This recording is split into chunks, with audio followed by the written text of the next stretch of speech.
Welcome to that spiritual, actual, factual answers to questions you're asking. You find them inside you, recite you, reciting the records. Akashic, we laughing, we drafting the passion through various. It's time for that comedy, dramedy, all of the fanciest, catchiest acronyms. Listeners, listen, we traveling. Conscious is always unraveling. The reading you're having is mapping you back to your natural habitat. Abracadabra, it's magicless, passing it. To top it off, the host, all the classiest. Now, what were you asking for? All of the answers? What? All the answers. All right, so. Hey. Hi. I have heartburn today, Katie. I don't know what's wrong, but I have heartburn. Really? Oh. I think I drank too much coffee. Well, I was about to say, I'm on all these new supplements, and one of them is a heartburn one. Oh. And it's helping a ton. Like, remember I had that cough forever and ever, and I was like, damn it, it's caffeine, and I have to stop caffeine. And so I've been way decreased on the caffeine. Yeah. And the coughing is 90% gone from this freaking supplement. I mean, I want to say go back and listen because I did bring up the possibility that it was GERD, also known as heartburn. No, you were right. Yeah. That's why I'm saying this. You were 100% right. Yay. I didn't understand that GERD could come in the form of coughing. Right. I thought It's GERD so had weird. to feel like heat in your esophagus. And my naturopath was like, no. And you get this weird twist. She also said the last 5 years, she has all these clients with new GERD symptoms. Yeah. Where GERD didn't show up in the past as a cough. It showed up as, GERD. It showed up as heat, like it felt like heartburn, like it's burning in your heart. That's weird. So she had an increase in that. Will you do me a favor?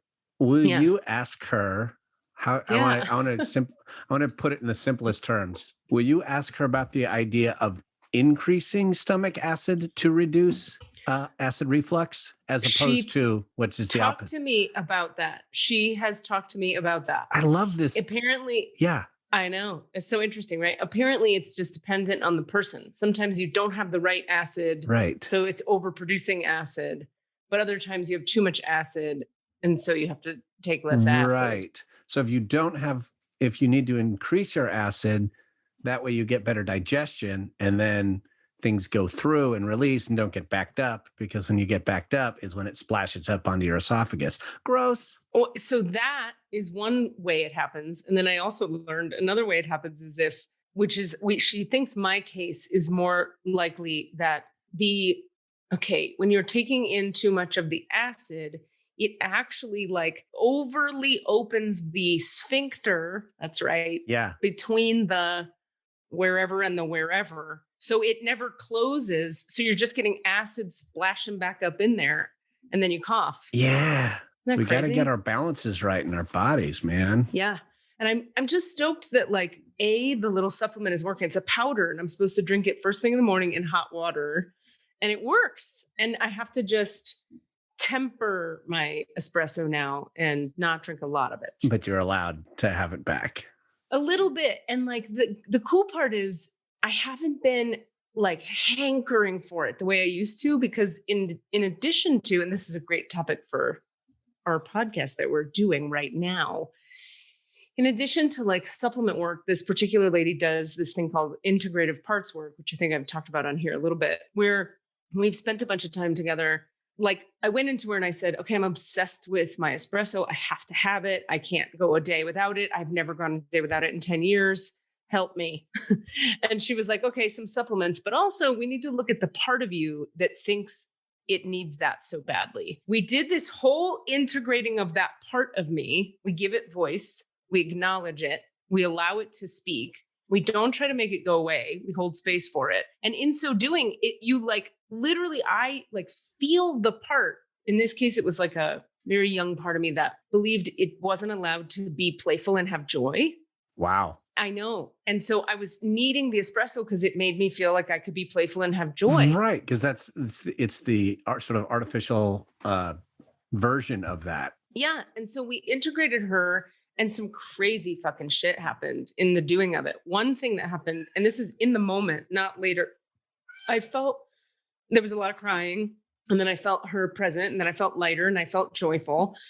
But the secondary thing that happened that was totally unexpected, that she was like, what? Okay, cool. And I this was is like, your naturopath. This isn't your spiritual healer. This isn't your therapist. Right. But she's got a little bit of all that in her. Yeah. Most naturopaths do. Yeah. So what happened was the part integrated, I felt all this lightness, and then we sat there longer and I realized there was more parts of me were lighting up and asking to be integrated. And we tracked through them inside of me while it was happening. And it turned out it was each of my organs. Whoa. It started with my lungs, and then it was like kidneys, spleen, pancreas, heart. They all, Cassidy, like came back online. Oof. And we found the moment in time, and it was during my trigger warning, sexual abuse talk.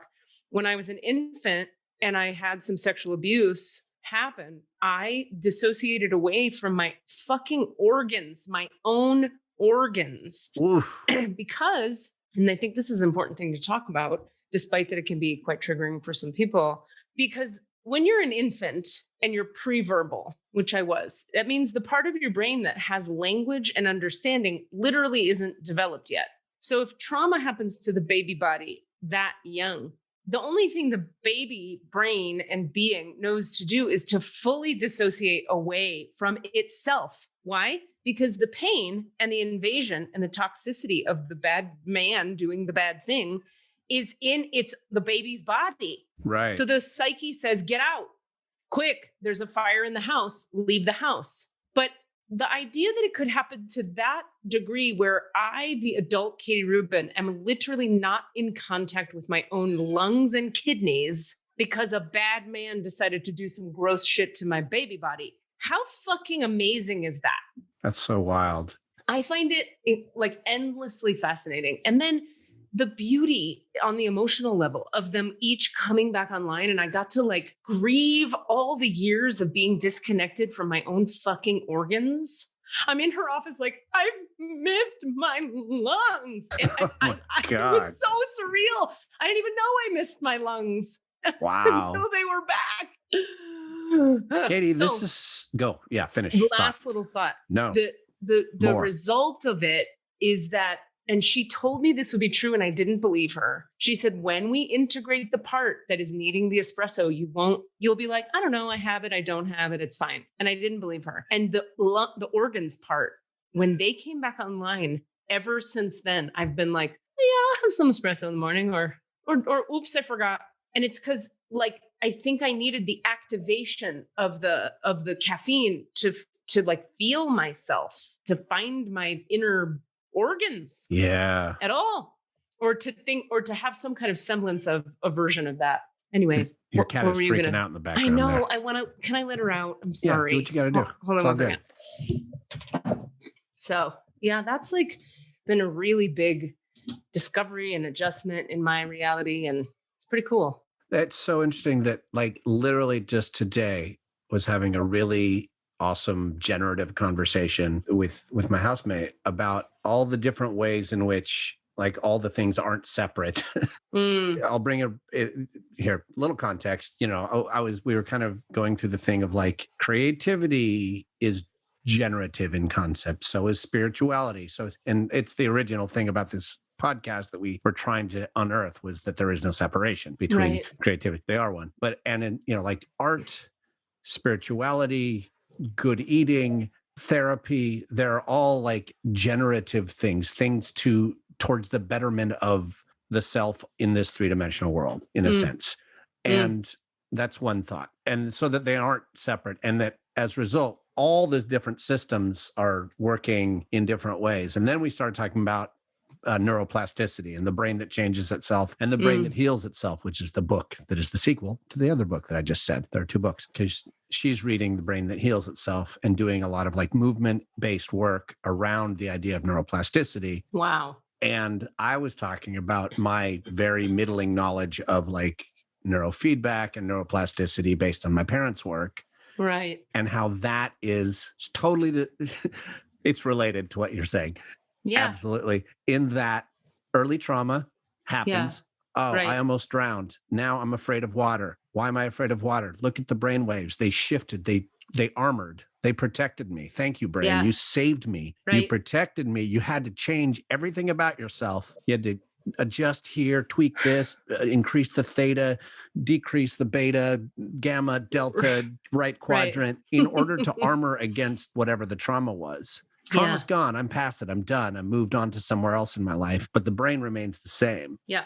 So that's where addiction comes to play, because you have to, in order 100%. To maintain that something, because you're out of whack, you know, you have to feed it with an addiction or with something else or with behavior or whatever. And so when even if we've talked therapy to address the trauma, we haven't still addressed the systemic shift that occurred. Okay. And so you addressed the systemic shift from this direction through dealing with it through sort of a little bit of spiritual, a little bit of food-based exploration and nutrition and all the things. Like the physical, psycho, spiritual, all one. 100%. So like you could come at it from the brain and do some neurofeedback with visualizations and sound patterns. You could do it through the spirit, bringing the light to it. You could do it, but you can't. The one thing you can't do is you still have to address the change that occurred as a result of the trauma, not just the trauma itself. It's not just the thoughts that got fucked up. No, not at all. No, it's the thoughts and the feelings and the body and the brain and the spirit and the fucking nervous system. It's everything. Yeah. You know, what I find too on this point is that there are certain, depending on the issue at hand, like you might have an issue that will literally only be treated by 760 megahertz of sound wave. Right. But then a different issue that you might have will only be treated by divine light. And then a different issue you have, you need a supplement. And that's why, like, it's like when people become sort of zealots about any one thing. Right. Oh, the answer is therapy. The answer is, fucking cold pools. Whatever you think the answer is. It's generally like, cold pools. I think that would save, if we could all just have a cold pool, everything would be better. It's flower essences and cold pools. That's it. And it's like little anal sex, like twice a month. That'd help. It's just the formula I've seen, Cassidy, that works for most people. No, but that's my point, is that we are multidimensional beasts, and we are made up of the fabric of so many different dimensions. And even if you just want to think of dimensions as meaning thought, feeling, body, mind, heart, spirit, body, mind, heart, fine, whatever. There's many more than that, but if that's as far as you can think, those are 3 different dimensions, and those dimensions each need different forms of treatment. So anyway, it's just, I get so excited. You know what it makes me think of? Have you heard of Ken Wilber? I know that name, but I don't know why. Folks in the kind of this world he's pretty well known as sort of like being the godfather or grandfather of something called integral theory that he invented, which he was kind of the first guy who said, and wrote very, I want to say, descriptive and specific and detailed books on the topic of integral theory. He was like, he draws pictures that he sees just in meditation and then integrates that with his scientific studies and his deep understanding of physiology and psychology and all of it. He draws these images that show you the multidimensional nature of the human being. And he was the first guy to be like, okay, so everybody, your spirit and your psyche and your body and your food and your heart and who you date, all one thing. Here's an image of all of it at one time and all the levels of consciousness. And we have to treat all of it. And then he even has diagrams where he'll show like what happens when you treat a trauma only on the emotional level in the energy field, the complex field of the human. And then he says, so you see the trauma still remains out here in the auric field and here in the psyche and here in the asshole, for example, of whatever trauma. Let's say you have an asshole trauma. This is my theme tonight, assholes. I guess it's a regular theme. Let's be real. It's pretty standard. I don't think we're not off deviating. Brand. Far off the path. But let's say, so he'll show you in an image, which I just think is so helpful for so many people. Look, you've changed these little lines in the image, but you didn't change these over here or this over here. Just exactly to your point that like certain things have to get treated from many, many different directions. Yeah. And I like the idea of directions, because it was like, because we've also talked about like, we don't want to separate these things. We don't want to ensile them and say like, oh, that's a physical problem or that's a spiritual problem. So it's almost like seeing them as like doorways or alleyways into that, the all that is, which is the self. The self is all these things. Yeah. But like, you know what might be a better angle into the center of the self on this one is the spiritual door. Like I'm going to come into the spiritual door, but it's not that the spirit is separate. No. It's just that's the Direction. entryway, also known as an asshole. That's the asshole. That's the asshole you need in that particular case. Oh. We have a good time. We have a good time. It's all right. It's all Here, good. side note, but related, is she also has me on 2 new supplements this week that we did a bunch of hormone tests for me. Like I've felt like my hormones have been weird for a while. And so we did the spit test. You like spit into a tube and the spit goes through the tube into another tube that you freeze it. And then you send it back in a little foam box to the people. And then they test your spit and they say like which hormones are out of balance or what needs what in your body, whatever. And we did the blood tests and we did all the tests. And one of the things apparently my system was low on, which really surprised me, was testosterone. Yeah. Okay. And so she's got me on Chinese herbs that organically cause the body to produce more testosterone. Mm-hmm. Plus, I apparently was low on something called DHEA, which I believe is an amino acid. Okay. Or something like that. I don't really know what I'm talking about. Anyway, I'm going to do my best not to go like, oh, I know what that is, because I fucking don't. You don't know what you're saying. You don't know anything. You're just a man. You're just manufacturing. I really have the desire to go, I've heard of that. I've heard of that. Shut up. Yeah. DHEA, I know. Shut stands the for fuck up, Brown. dentistry, health, ear enamel. No, enamel. You don't spell that with an A. Enamel. Animal.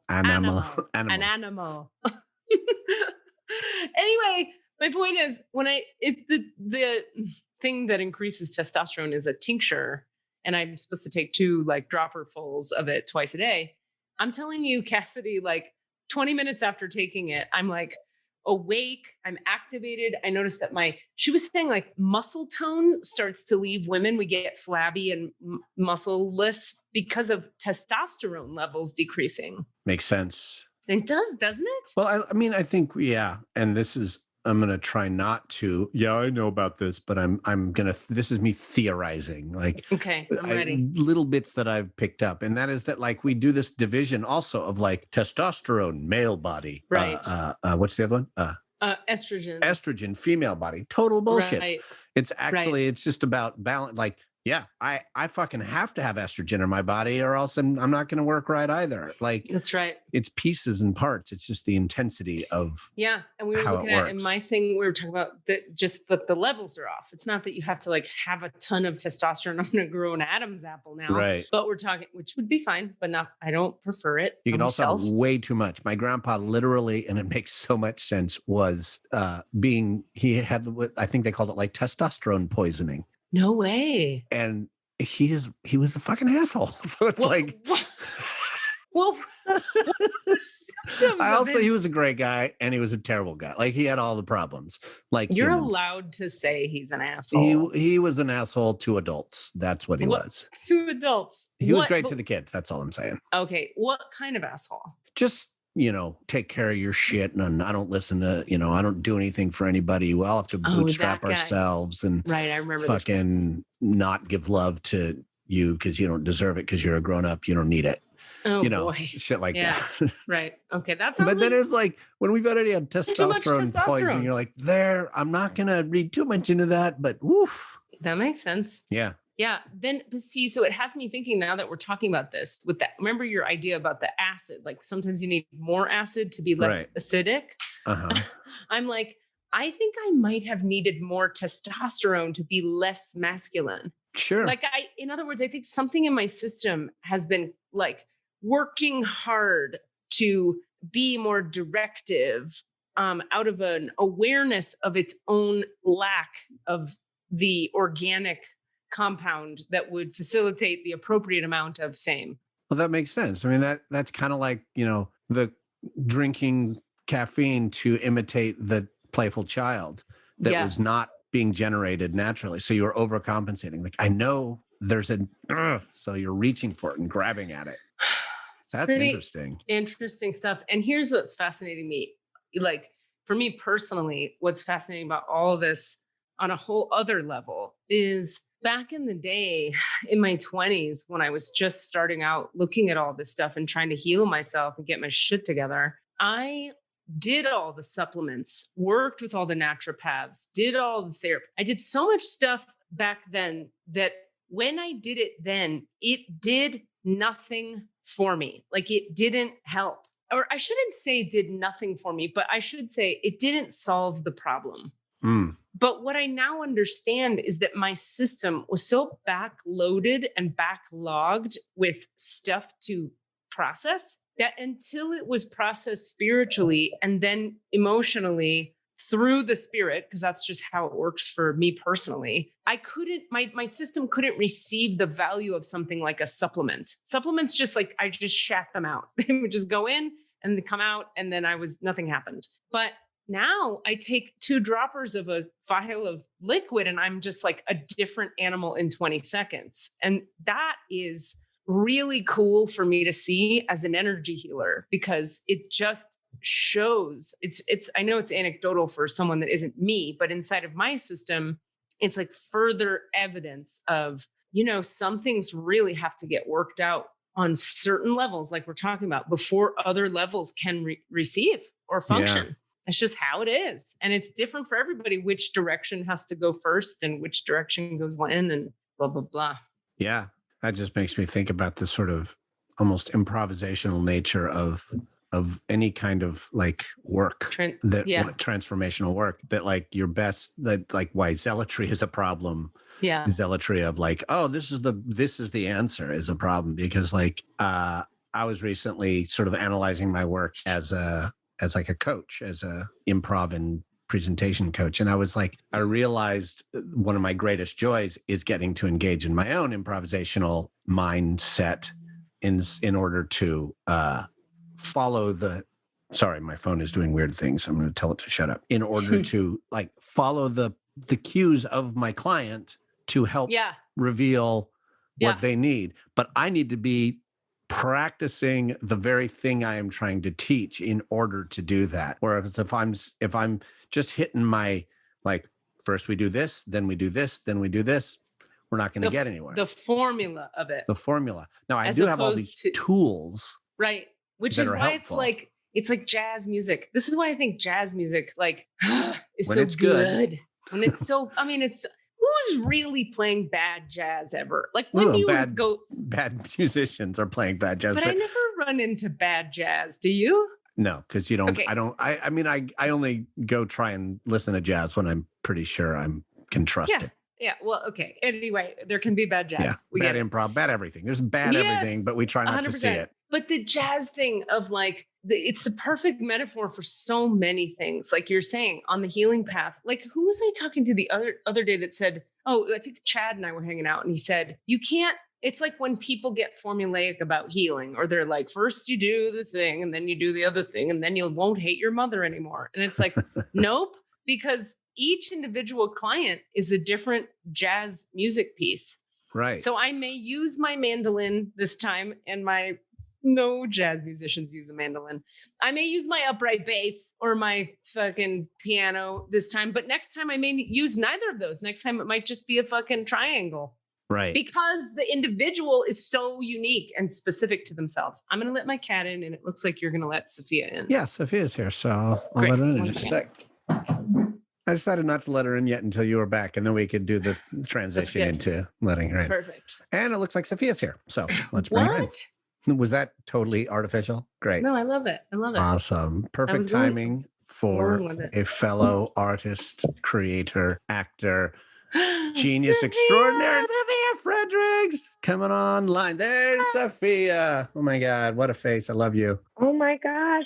Hi. It's so good to see you. Oh. Even my dog is excited. It's so good to see you. Where are you? How are you? Where are you? Yeah. Well, I'm okay. I'm in Los Angeles. I am apartment sitting for a friend right now. So yeah, I'm in her place. Yeah, I'm okay. Okay, so Safiya, just for our listeners, is a friend of Cassidy and mine, separately from each other through theater, acting worlds, and God has done some really freaking cool shit in recent years. I mean, all over your life, I'm certain, but including like acting up in Ashland at the what's it called? Oregon Shakespeare Festival. Yes, big deal. Big deal. And then, so just like fabulous, incredible, talented actress, and like was a neighbor of both Cassidy and mine when we all lived on Lake Merritt. Are you still technically there, Safiya? Do you live there? Kind of technically. I mean, my family's still there. Like I'm from there, but like I'm not technically in that spot anymore. So, but that's okay. It's still family. So I'm still there. It's still home. That apartment is no longer the Safiya pad. It's no longer the Safiya pad, and people text me all the time going, "Hey, I walked by your apartment. How are you?" Because it really was like, because of where it was and the fact that it was like on the lake, like it's just kind of like people, if you've been there, you're like, "Oh, this is the spot." This is the spot. And I didn't realize that was happening until I wasn't there anymore, and then I was like, "Oh, I guess that was kind of a thing." That's sweet. That's sweet. And did you move to LA like before pandemic bullshit happened to like get into a scene or to? I got here, I was going to do a show here, and, didn't. And so then, as it was with everything, I had a show booked at South Coast Rep, and then it didn't happen. And I was already here, and I was just like, the complexities of love the family, but like the complexities of like, okay, do I stay in this pod? Do I stay in this pod? Do I like, what do you do? Especially in the beginning when we were all just trying to figure it out. So I just was like, I'll just stay here by myself. That'll be good. You mean like your family's up in the Bay Area, so you're kind of escaping a little? Yeah. No, my family's up in the Bay, but they're in different places, and everyone has their different comfort levels around Corona and whatnot. And some folks are immunocompromised. So then it's like, well, I want to go for a walk with my friend. Will they let me go for a walk with my friend? I'm not doing that. No. So if you stay in LA, you're just like, you don't have to mess with that. You're like, guys, sorry, I'm in LA. I can't. I'm by myself. I can do whatever I want. But so we'll see what happens. So, and I'm wanting to ask you, I have like 90,000 questions for you. Thank you. First of all, thanks for being here with us. It's so fun to have you. I'm so glad to be here. I love you guys so much. And it's such a great podcast. Oh, thanks. I love it so much. I listened to it. I was like, I texted Cass. I was like, this is all the way up my alley. Like, this is everything that I... So I love it. I love it. Perfect. Well, my question is like, my first question is, interestingly, like I've wanted to ask more actor friends what they're doing, because I have such a strange, or I should say just my own relationship to that whole world that is my own unique, idiosyncratic, whatever it is.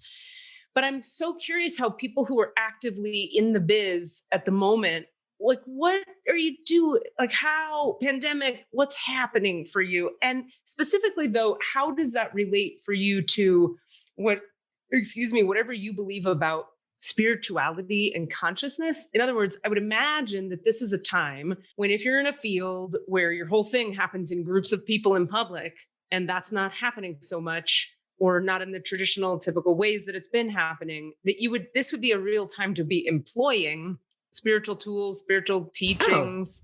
Yeah. I mean, my thing was like, when it first happened, I was disappointed because I was waiting, because I felt like, oh, this might be a new chapter for me. Yeah. I was disappointed in a sense, right? But I was also like, if you're not using this pause as an opportunity to go deeper inside, you're completely missing the point. Like, there's no way that you should be spending this time, rummaging through your mind or beating yourself up or all of these. And those things are going to happen. Those things definitely happen for me. I'm not saying that I'm immune to any of those things. I was incredibly disappointed. But if you're not using it to go deeper into your practices and using it as an opportunity to say, especially being in the business, being like, well, no one's doing anything. So guess what? Like, I'm not behind right now. Oh my God, I love you. That's like, that shit is so, go ahead. Keep talking. I was just like, I'm not behind anyone. We're all here. that feels great. That feels like I can maybe like breathe, do whatever I want if I felt like it. That feels like taking this moment for myself doesn't feel like I'm being lazy, you know, which is the thing that I'm sometimes beating myself up about. But it's like, we're all doing it. And I just felt like, oh, this is yummy. This is yummy. Now, as time has gone on and, you know, people have done things. And actually, I guess people think that I've done things too. And I guess I have, but I don't feel like I have. But like, I was like, you're crushing it this year. And I'm like, I am? What have I done? But as time's gone on, though, our business at least has like opened up a bit and people are starting to work. So now I'm back into the like, oh no, I'm not doing anything. Why aren't I working? Blah, blah, blah, blah.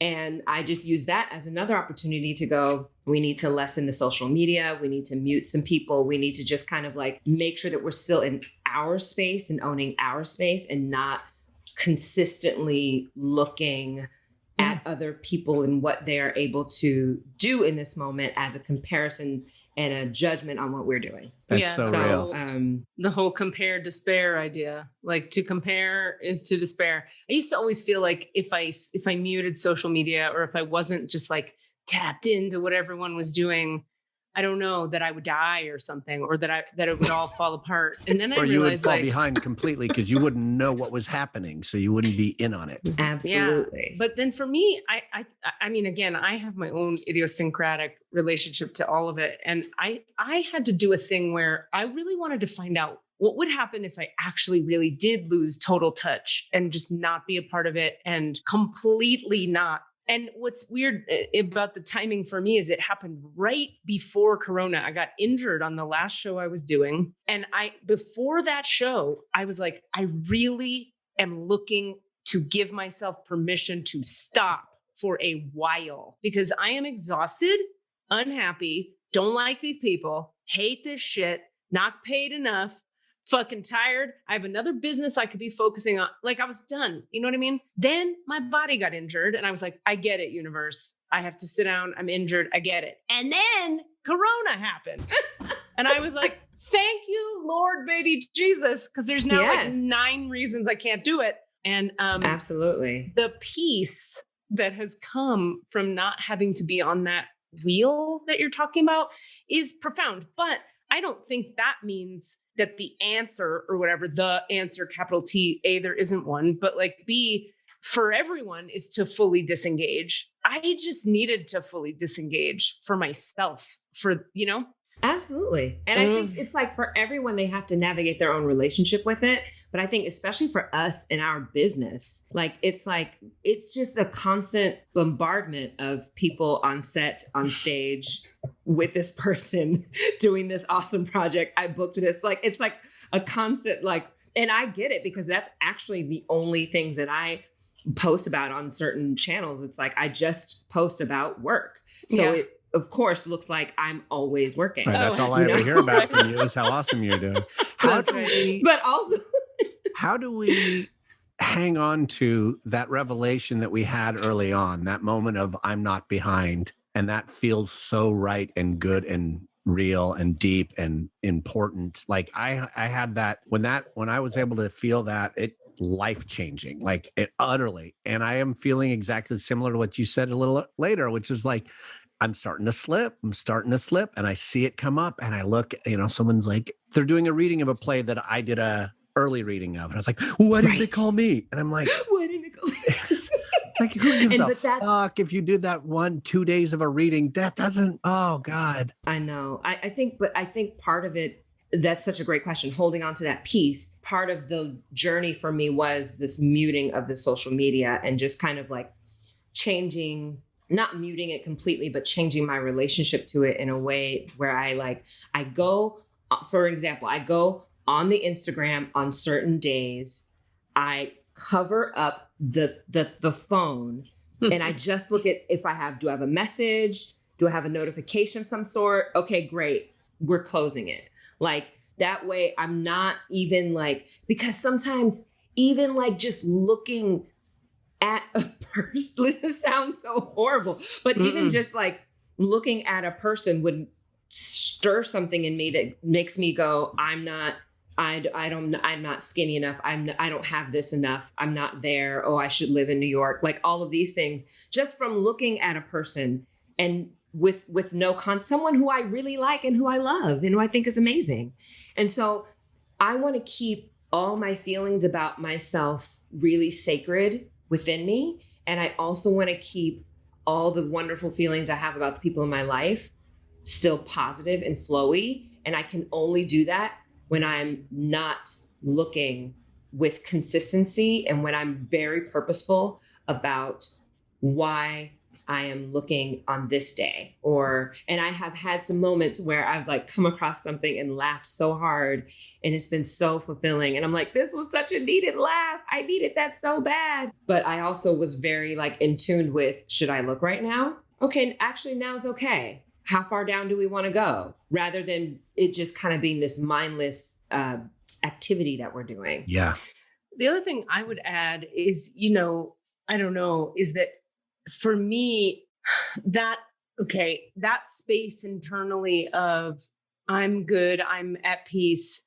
Okay, here's the thing. The first healing school that I went to, they taught us this concept about, we were doing all these dyads, these healing dyads. So like you'd have a partner and you'd sit in front of each other and we'd bring light in through the heart and transmit it at each other and attempt to perceive other people's stuff in their bodies and ask questions like it feels like maybe your heart is tight. Is that true? Or like what's happening in your neck? And we were just learning how to do all that. They taught us to do it with our eyes closed because they say on the Sufi path, for example, don't look at the choices in front of you with your eyes. Never look with your eyes. Look only with your heart and perceive only with your energy field, like your body's perceptive abilities. And so when I'm hearing you talk, it reminds me of that because we're a culture now, we always were a culture of obsession with what the eyes see, but what the eyes see is programmed with judgment.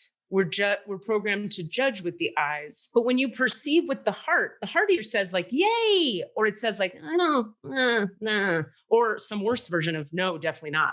So like the heart is actually not confused. And if this is where this will sound like a little bit of a cliche, but blind folks who are blind. Yes. Oftentimes, yes. Like if you think of Stevie Wonder, like that guy was tapped in. Like people who are blind, their other perceptive abilities sharpen and heighten. And you could argue that it's quite a liberation to be free of the eyes because you can perceive with your heart. So it's almost like if we could if you could choose your acting choices, Cassidy, am I going to audition today? Am I going to bother getting new headshots, whatever? If you could actually hear what your heart says and what your body says and what your deep knowing knows, you would be less stressed and feeling like you're on the hamster wheel. But of course, the very ninja practice of this is that we have eyes and we live in a world that is run by the eyes, and social media makes the eye problem like so much worse. So yeah, because it's a curated eye thing. It's like it's laser. It's like shoot it. Yeah, we're only going to present this image to you. Yeah, and I think that especially for us, I think that we're also in I consider it a very mystical profession wherein like not only just the work itself, but also like how the work comes is very like mysterious at times. And I think that all of it is cultivating those muscles, so to speak, in us. Yeah. And so anytime you're able to say like, is today a good day to audition, or is today a good day to put that thing on tape? Or do I really want to do this job that's been offered? Or like anytime you're able to tap in and ask those questions, it's like really a profound thing because your being might be like, no. Yes. Now that is so funny. It's so cool to me to hear you say that because I have a class I'm going to teach in a couple weeks here. It's a class ostensibly about reading the Akashic Records. So it's a learn to read the Akashic Records class. But one of the main things that I like to focus on in that particular class with people is teaching them how to perceive their divinely centered yes and no, which is quite different from just your ego or what your mind would say is a yes and no. And so it's so fun for me to hear you, Safiya, talking about it just you're just like talking about that. Like I tap in and I go, is it now? No. Okay. I live my whole life by that. I don't go to the grocery store if I get a no. Like I'm a little bit like hardcore about it. So I'm so happy to hear you talk about it. But also, Katie, you may not remember this, but when I had my session with you, do you remember I had a session with you? I do. Yeah. And I had already like had a system for yes and no, but you also mentioned that in our session, like how to feel into a yes or no. Cool. And it was like a more streamlined version. And so I was able to kind of integrate that with what I was already doing. And I similarly do that in part because of the wonderful Katie Rubin's work. Please take her class. She's awesome. Good plug. But yeah, I mean, it's like, but it is about this, like, how do you tap in and just say like, it doesn't feel right. And it's been so bananas, the things that my body says. And I'm like, that must be, you're insane. You have to be wrong. Yeah. And then, like, for instance, can I give you a for instance? I was just going to say, will you give us an example? I will give you an example. It's a really pertinent example. In 2019, I was a company member at the Oregon Shakespeare Festival. Very great. Every time, I can't believe I'm going to say this out loud on a podcast, but every time I checked into, should I come back next season? It was no. Every time. And I was so like, but this doesn't make sense. This right. I mean, let's tell the listeners, this is one of the pinnacles of our collective listeners like career. It's like, oh, you're at the OSF. That's Broadway. That's Broadway West, you know? Yeah. Listeners, I mean, you're working consistently for like a year, you know, in this, you know, idyllic town, which is got some problems. Problematic for a lot of reasons, but like, you know, it's a great gig. And I was just like, the answer is just no. And I was like, I don't understand. I wrecked my brain over it. I tortured myself over it. I just thought I was crazy. I kept second guessing myself. Lo and behold, I stick to it. I'm like, no, the answer is just no. It just is never yes. I have to say no. And then there's a global pandemic and everything is shut and nothing is happening. And I realized like, if I had been in Oregon, I would have been the level of misery I would have felt. Devastated. You know? Yeah. I mean, just the level of devastation and misery and just kind of like, and now what I'm going to hole up here in Ashland, like I would have been so just like seething with frustration and knowing that I'm not like near anything beautiful. And the great thing about having been here in LA is I was like, it's really beautiful here. I can take walks. Yeah. The weather's nice. Like all of these things. And so that's an example of like something really felt like this has to be the most insane choice ever. And it was the absolute right choice. I mean, I live in Mancos, Colorado. What? Because of your inner yes. I mean, I hear you. Like often just looking around like, what in the motherfuck is happening? But I also need it, but also like I needed it for a time. Like it gave me more information about what I wanted, what I didn't want, like all these things. So it was like, it was fine. It was great for the year. And for whatever reason, it was no. And that's the end of that for now. Like, you know, I've been really starting to get some stuff about my next direction and kind of having to walk through like, okay, so this is like a medium spot. This is like a liminal space that I'm in between things. But what an interesting, wild, weird, very specific liminal space, you know? But the other part about it is like, I'm falling into a kind of soul family out here that is unattached in any way to performance work. And it's like I'm meeting people who vibrate at the frequency that I've always been waiting for.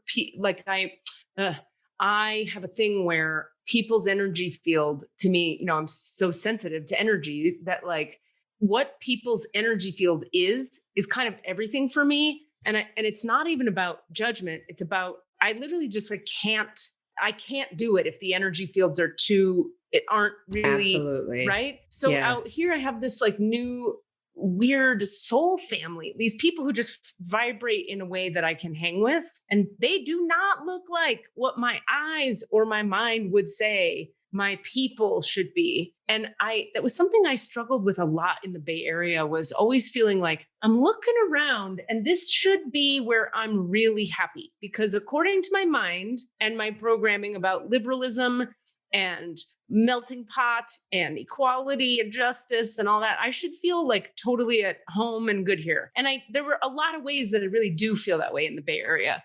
But on another level, which I guess I'm going to call right now a kind of like frequency level, this place has it on the Bay for me times a million. In terms of the frequency of certain individuals I'm able to find here quickly. I've been here like 4 months, and I've got these like people that are like weirdo wizard people too. And we sit in the hot tub and just grok one another. And it's just, you get what I'm saying. I totally get what you're saying, because I feel similarly in that, like, I'm from the Bay. I love the Bay. I loved coming back to the Bay from New York. I felt very like, why haven't I been here? And then over time, I was like, there's something that is starting to feel not coherent anymore. And I don't know why. You don't know where your people are or where your vibes are. And it's not because like people say all the right things. And I think that's the thing about the Bay, is everyone has the right rhetoric. Everyone has read the same books. Everyone's drinking a smoothie. Everyone's like on this vibe. And so you're like, this is my vibe. This is totally cool. And it will be for a while. But sometimes you peel back those layers and, anybody can be a narcissist. Anybody can be an asshole. That's right. Like, that's right. So they're harder to see because they're in it. They are really good at performing. And we're in the Bay, we're very good at performing the image of that energy that we think we're trying to vibe with. So you're in a place where someone's going to stand out if they have the right vibe, because very few people are performing to impress you, Katie, in a sense. Oh, like people here, let me tell you, that's so on point, Cass, because if people here are like, it really dropped me down into a next level for myself of authenticity. I would have said I was an authentic person before, but I've been humbled coming here to sort of like, I've been talking a lot on the podcast about how the land here works me. The land is a healer here very profoundly, particularly this frickin' valley where my house is. And the land has stripped out of it's wacky, but out of my uterus and all my like feminine organs, it's like pulled out a layer of need to impress, need to be something, any needing to prove. It's turned me into, I feel like, my mind will say I'm boring now.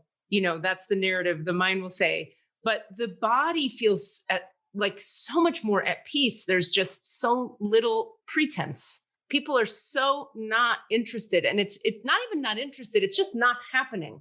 Just never happening. There's the thing so there's 3 towns near, there's Cortez, Mancos, and Durango that are kind of like my main 3 places I spend time. Durango has this kind of like sporty I guess Durango, this is wacky, but has the highest number of ex-Olympians of any city in the world. What? Like people win the skiing Olympics and then they're like, well, I did that. I guess I'll move to Durango. And then they like open a coffee shop in Durango. It's crazy. So there's all these like super fit people that are really into like outdoorsy, fit out nature, sporty things. And that can have its own. I think that's how they describe them. Outdoor fit, nature, sporty, outdoor fit thing. That's what it says on the lapel of all the shirts. They got to work on their branding, but go on. It's a little wordy. Exactly.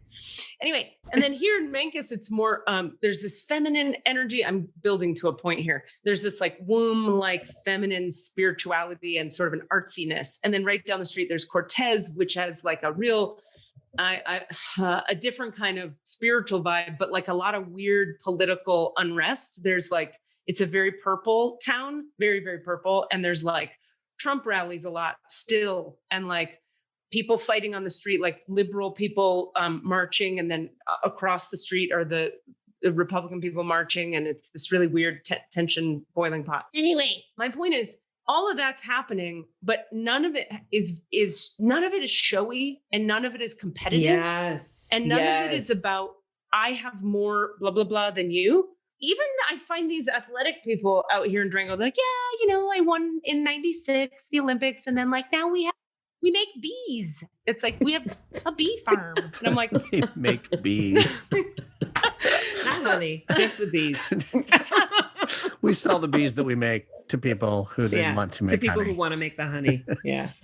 But there's just like such a different timbre and a different pace and a different consciousness around status and just beingness. There's a lot of being here. People are just being. That's my favorite. My favorite is people who are just being. And I feel like it's the thing I miss about the East Coast is that, California is just new. Like it just has a new vibe. It just has newness in it. Yeah. And so it's just kind of like, it's harder. It doesn't have to be harder. And I've definitely found my peeps, but it's very, like people who are just of the soil and just kind of just regular and you just talk. It's just like, it's like the West Coast in general. I think it's just a little more challenging, those types of interactions because everyone's kind of putting on whatever they're putting on. And I don't take any shit, so I don't really have any time for it, but I'm curious to hear, like, I'm hoping I want to hear how it goes for you once things are really busy and you're like booking all the TV shows which you will, because I had such a hard time in LA finding people I could grok and like really merge with. But I've seen some of the most down to earth, awesome, integrated, healthy people go to LA and do really well. And then I've seen crazy people go to LA and do really well. I just could not. I really am and now that I've learned more about astrocartography, let's talk about it.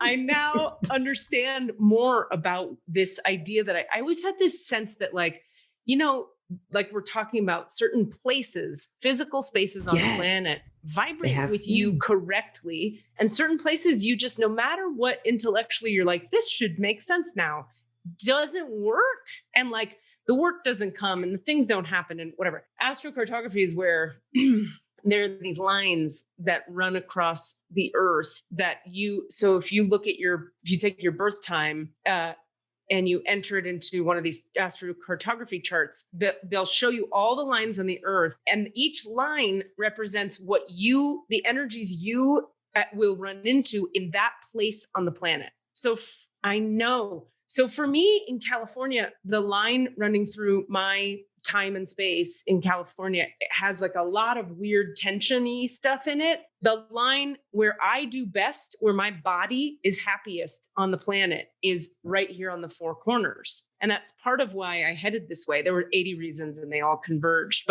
And I found out the astrocartography of the Four Corners after moving here. I moved here because I channeled it and cause. But then then my friend was like, have you even looked at the astrocartography? And I was like, oh my God, how did I not think of that? Sure enough, 20 miles that way is like my body's ideal place on the planet. Because now we need to get all of your astrocartography done, both of you. Absolutely. We know that's the next podcast. That's this goal. That makes so much sense because I also feel though, and I'm sure an astrocartographer could, that things can correspond to a time, like in your life, right? Like, yes, this place is good at this. Like, cause I definitely, like when I was in New York, I thought I was never leaving. Like I loved it. I thought it was the best. It was filling me up so much. And then something happened, just life, whatever. And I was just like, it just doesn't feel like I should be here anymore. And it feels like I need to go over there. Yes, 100%. And I just do. And there's something interesting to me about being in LA where I don't feel like I always, when being from the Bay and then living in New York, like, we snub LA all the time. It's this, we look our noses down on it. And when I moved back to the Bay, I remember going like, oh, LA, like that's not it's not that bad. Like, why do we hate it? Like, I don't remember anymore. And then, and every time I come down, I'd be like, that's actually, it's nice. Like, what's wrong again? Right. And then having been here, I feel like I find myself constantly going, it's so beautiful. Oh, I love this. Oh, that's so nice. And I just find myself constantly doing that. And so I'm like, all right, well, we're here for now. We'll see. Man. Like, yeah, right. But going with the flow. Yeah, rock on. And the fact that this is something I love about artists is artists are so tapped in certain ways to different level, just sensitivity levels and awareness of awareness, just awareness of like subtle different time and place and when it's right and when it isn't, and the specificities of that like we do offer that gift to the world, We do. Yeah. When things line up, we're like, oh no, this is lining up and I just feel like I should go. Whereas I think a lot of people who are not artists, things would line up and they go, nah, I'm gonna stay. Exactly. Well, like, because artists, that free-spirited thing where artists are willing to say like, well, I guess I moved to Tanzania now. Whereas like a non-artist or just whatever we're going to call, maybe a less sensitive individual would say like, but my family lives here. Or, right. But tradition and projection and cultural ideals say, why would you leave? And the answer is because your body is fucking telling you to, and you're true to yourself. But like it always, I marvel how many people still live their lives not from that. They don't follow what feels right. They follow mental norms. And the challenge being also, though, that we still we, at least three of us, do exist in a capitalist society that has a certain structure and drive and demand, which is like why, like we're artists, but then we're operating within this system that has been provided to us. Oh, we can audition for plays and they will be at these theaters, and those theaters have structures that pay us money and we get health insurance and all that shit, which then pulls us into that space of like competition, not being connected to our deep yeses and nos, not being connected to actually following, just doing projects that actually speak to us and doing the actual generative work of being a creative or being an artist. So we get into that space of like, oh, I'm at Ashland, that's the top of the career chain. So I'm on this ladder. I've done this right. So I have to stay here. Like, so it's so amazing that you are able to step off that treadmill or whatever it is enough to go self, what is true, what is real. Right. And that's kind of the nugget of like how I think part of the gift of being an artist is that I think because of our work and the way it comes to us and comes about makes us more sensitive and more susceptible, right, to those kind of subtle energies. And I think part of it is that how do you then, in this structure that is capitalist, maintain your own integrity and your own standards for yourself, regardless of the system that you're a part of, right? Yeah. That's kind of the constant thing that we're navigating, or at least I'm navigating, and just getting better at being like, I don't care. Like, I don't want to do, these are the reasons why I disagree with X, like, and being less like, well, I don't want to do that because I don't want to make them mad and and like all of those things that kind of like, we kind of like, accommodation battle within ourselves. Yeah. I mean, I take it probably to too crazy of an extreme, but for me, that's why I'm kind of like, it's like, shh, don't tell anyone. I'm like the only actor in this town. So I could do everything and blow everybody's mind. And I'm like starting a theater company, and like, I have like a little show secretly planned, and then I'm going to do a little stand-up show. And then we're going to bring in some actor and do a play, but don't tell anybody. And so I'm just like, you know why? Because there's nobody here people will just love it. They will just love it because there's nobody else doing it. So you can create from your heart. That's my point, is that like, if you go well, and also that's why I created solo shows for so long. And it's what I love about stand-up is that you create it. You get to, and you go, I'm going to do it over in this barn. I don't care what the fucking theater says. And we don't want you to come because whatever reason, I don't need you. I have a barn. I will invite my friends. It's okay. Exactly. But there's also There's a level though of like vulnerability, and I'd say, vulnerability that you have to have when you're out there by yourself. Oh, you know tell me I mean? about That's it. That's a totally different thing. I did a solo show, and it was like, was the most nervous I've ever been in my life, you know? Yeah, I do know. I really know. Yeah, I need the protection. Well, it's what we're talking about, I think, is the trade-offs in all these directions. Like, I tend to go so renegade that I'm like, I'm not taking anybody's anything. I'm doing my way all the way. And great, I get a lot of freedom. But then I'm also like, I have to generate everything, and I have to find people to support me, and I have to find money and venues and all that. And for a long time, I was just willing to do that because I was I'm not going to be a chess piece in your stupid Shakespeare play. I'm not going to fucking do it. But then there was a period of years, like you were talking about, Safiya, where I was like, but now I am. Now I will. Go ahead. Chess piece me. I'm ready. Just move me around. Move me around. I don't want to make the pawn, thing. whatever. I don't want to make any decisions. This is awesome. You guys have a nice subscriber base. I'll show up and say the pretty words and wear the corset. That's fine. And then I was done with that. And so, I don't know. We just follow what the impulse is to the best of our ability, right? Within the structures that we have or don't have. Like, I'm dealing right now with a weird sort of set of challenges where I'm trying to get some money together from some local people combined with some grants so that there can be a pot from which I can build a season or build an anything. And so it's interesting here, the challenge being in California, I felt like the challenge was there's so many people competing for the money. And here I'm in telling people, here's something you could do with your money. In other words, there's nobody competing for it against me, but they don't know that they could put it toward that. So what is that thing you're doing? Yeah. I'm having to teach them like, okay, imagine. And then I'm like, it'll create jobs and it'll create this and like front of house and then, and but all the things I'm writing and proposals are all like, so the way people do this in other places is like this. And then you could have this. And here's how it benefits you. People buy a ticket and then they come to this location. Yes. And I love that so much. Well, you know that both Safiya and I are there. I don't know. I don't want to speak for you, but I'm pretty sure.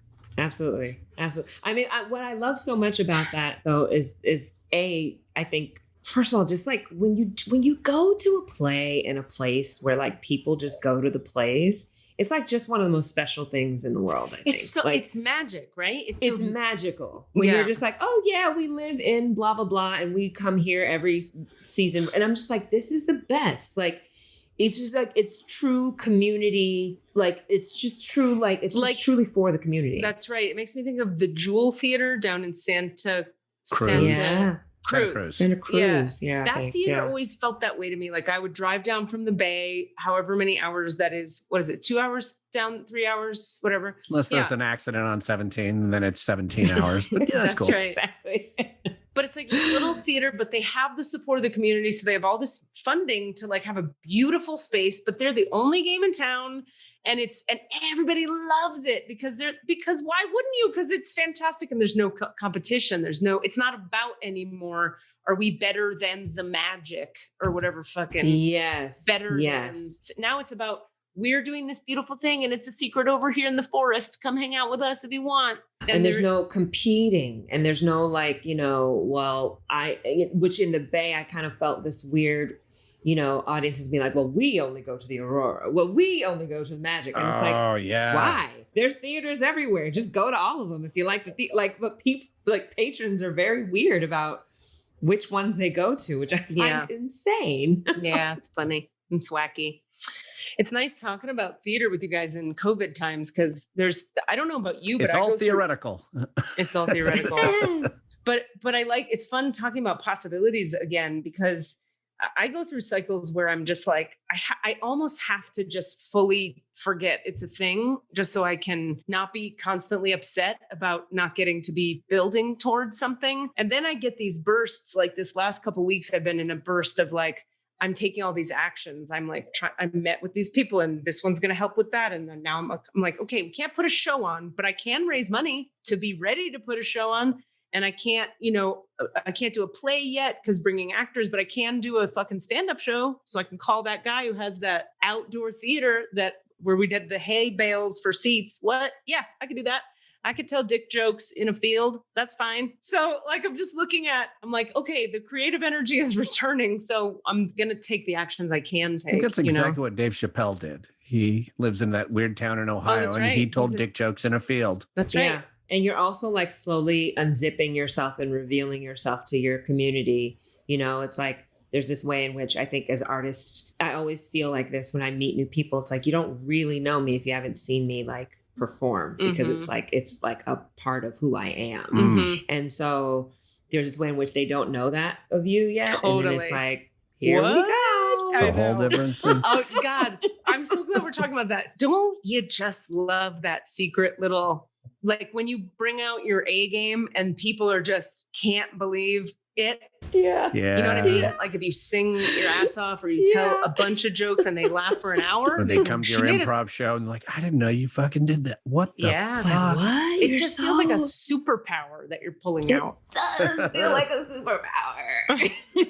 I love that. Maybe it is a superpower. And when we're just performing for the same, like, oh, those audiences and those people and that thing and my friends that already know, that becomes less special sometimes. Yeah, because they know already. Yeah. It's like, oh yeah, you guys know this isn't fun. Yeah. This isn't, I'm not blowing your minds. I'm not sharing with you this It's like the part of second myself. time you go to see a Cirque du Soleil show. You were just talking about that. It's always my example. I have to disagree with you about the Cirque du Soleil cast. You said that last week. I do not agree.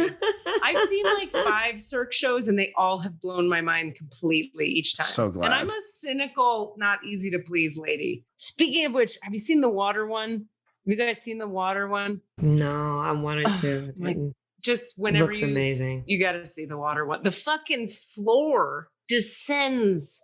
So the floor is here, let's say, and then there's water, like a thin layer of water on top of it. And the actors are walking on the floor, like through the water, because the water's only, say, 2 inches deep. And then before you know it, the floor is sinking. And then they're in an ocean and they're swimming. But the walls of the ocean are transparent, so you can see what they're doing underwater. And then divers from like 70 stories up dive off crazy flippity platform situations and into the ocean that just got revealed that was aground a second ago.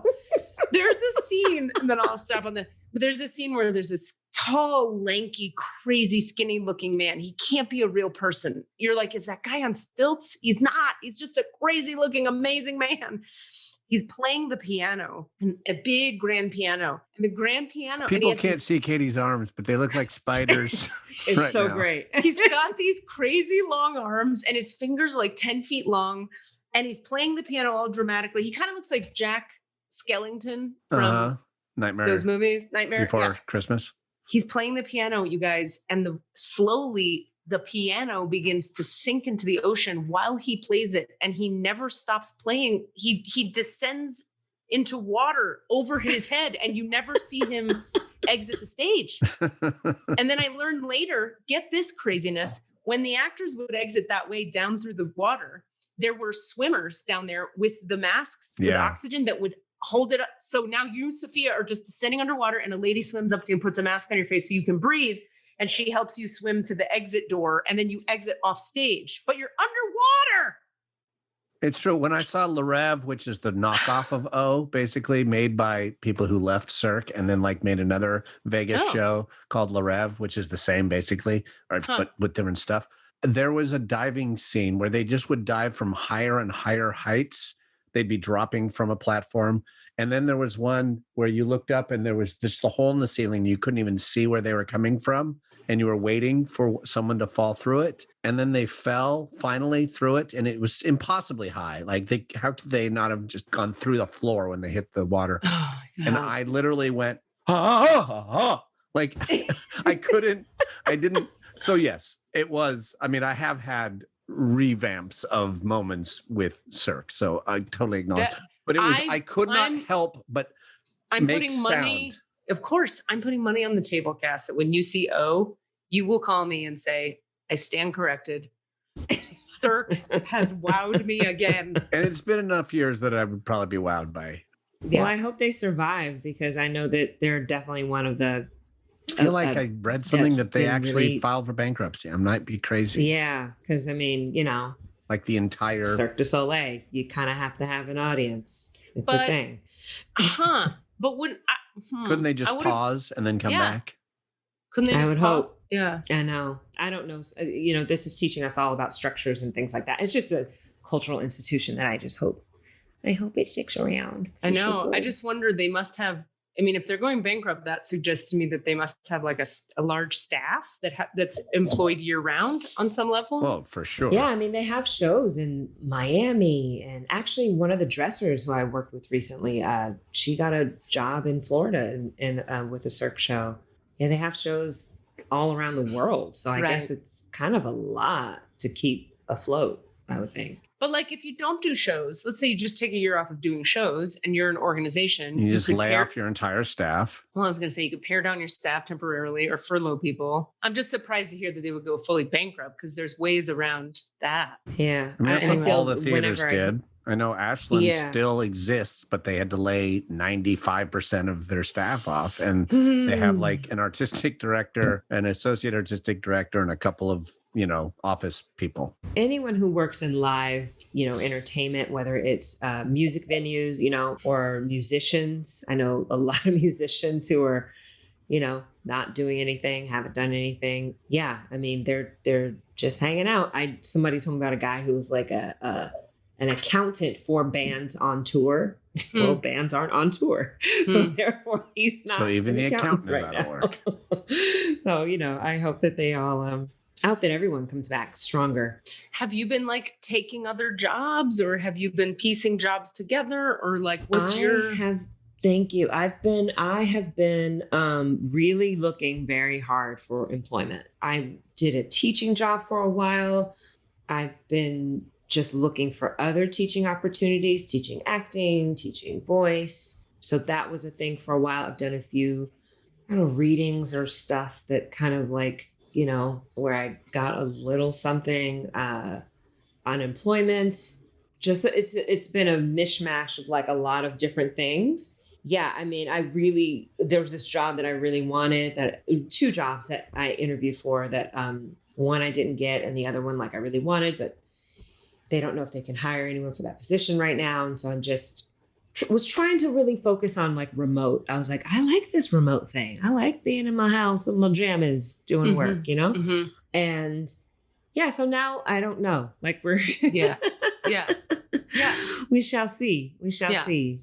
So I'm turning that like back on. I think I just kind of but recently-ish found out about that job. Because I've never really, once I started working a lot as an actor, like I didn't really do that thing where I had a job. And that was really not because I didn't want to, but it was always been very difficult for me to find an employer that was like, okay with me having my life and needing my flexibility. So I just was never able to find that. And also find that thing that I liked and wanted to do that was in conjunction with my work and not something that I like hate and I'm dreading, but I do it because, we can't be totally dependent on the art. Because for me, I know that like, especially when I'm doing a theater job, it's like, that's a lot of shows. Like I don't have the energy to do that and do like regular. No, like, I've never understood how people do that. I don't understand how people do that. Some of those Bay Area actors who like never go equity and like do their 9 to 5 and then come to rehearsal and do fucking shit.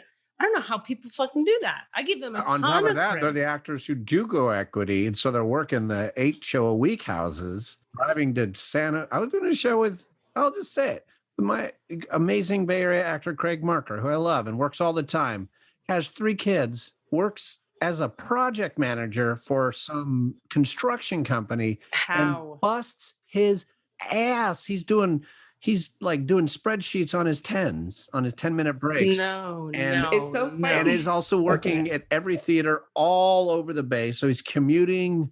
That's incredible. Oh, it's insane. It's so funny you mentioned him because I just emailed with him last night. I love him so much. And he works very full time. And I don't understand it because when I'm doing 8 shows a week, 7 shows, I have no capacity to do how do I have any other energy? I have the energy to take care of myself. Much less 3 kids.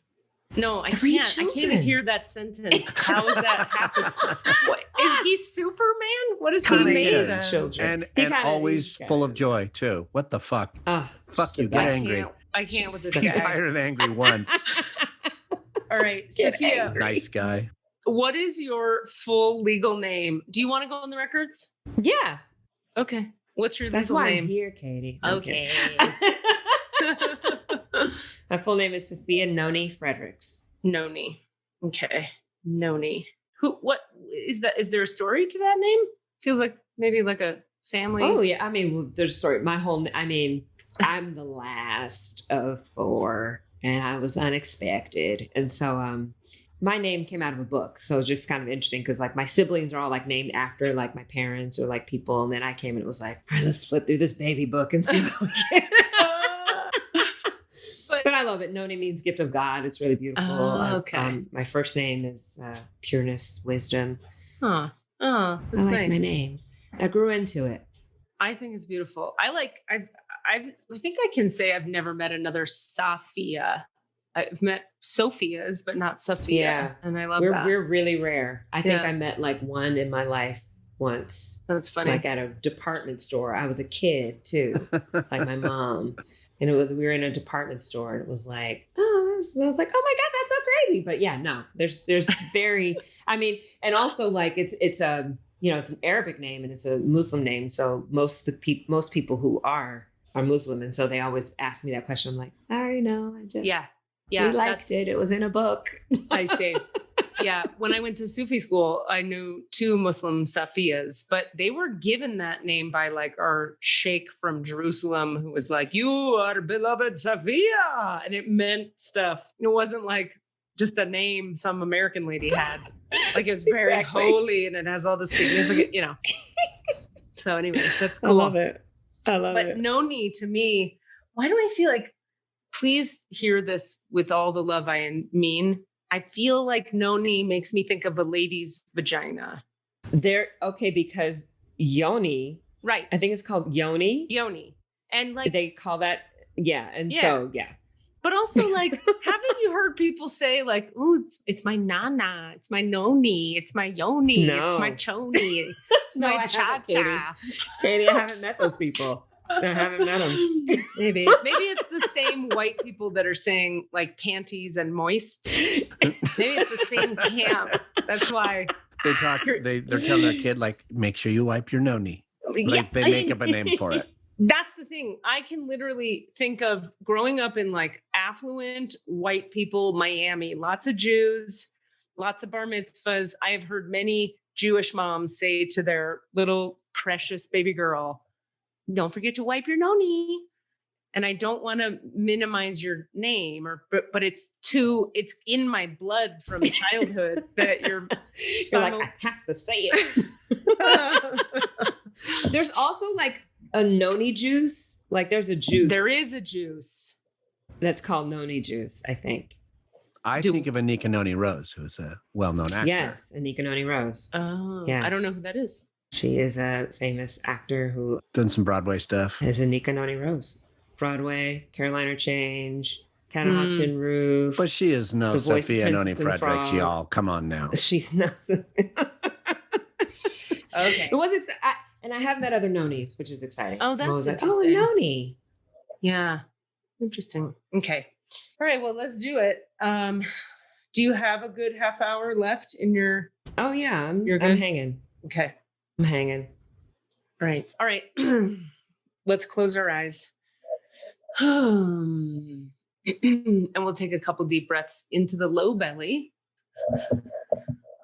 Consciously feeling into that second chakra there above the genital area, below the belly button, just down at the seat of the self. The Dantian, according to the Tai Chi folk, and the Unahapili, according to the Hawaiians, and the center of gravity, according to a lot of people. We'll just take some breaths in there. Okay. And then we'll feel into the bottoms of our feet, and we'll just visualize a nice little foot chakra at the bottom center of each foot, like a little spinning tunnel, like a little tornado, spinning, spinning, spinning at the bottom center of each foot.